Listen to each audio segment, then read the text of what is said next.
உலகளவில் திரைப்படத்திற்கு வெளியிடப்படும் ட்ரெய்லர்கள் 20ஆம் நூற்றாண்டின் தொடக்கத்தில் அறிமுகமாகின. 1913ஆம் ஆண்டு அமெரிக்காவில் the end of the world என்கிற படத்திற்கு ட்ரெய்லர் வெளியிடப்பட்டதாக கூறப்படுகிறது. முந்தைய காலங்களில் ஒரு திரைப்படம் முடியும் பொழுது அடுத்த படத்தின் முன்னோட்டங்கள் வெளியிடப்பட்டன. இதனால்தான் இவை ட்ரெய்லர் என அழைக்கப்பட்டது. தமிழ் சினிமாவில் இதுபோல ட்ரெய்லர்களை வெளியிடும் வழக்கம் மிக தாமதமாகவே தொடங்கியது. தமிழ் சினிமாவில் ட்ரெய்லர்கள் வெளியிடப்படாமல் இருந்ததற்கு பல காரணங்களை குறிப்பிடலாம். நகரங்களில் மட்டுமே திரைப்படங்கள் வெளியிடப்பட்டது. விளம்பரம் செய்வதற்கான வாய்ப்புகள் குறைவு.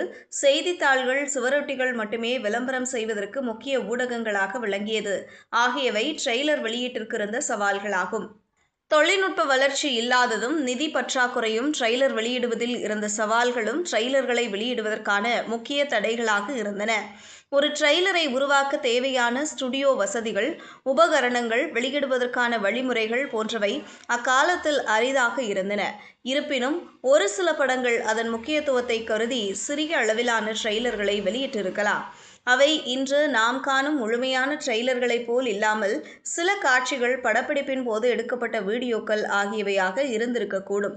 ட்ரெய்லர்கள் ஒரு வடிவத்திற்கு வருவதற்கு முன்னால் ஷார்ட் ப்ரமோஷன்ஸ் ஃபிலிம்ஸ் என்கிற ஒரு முறை பின்பற்றப்பட்டது.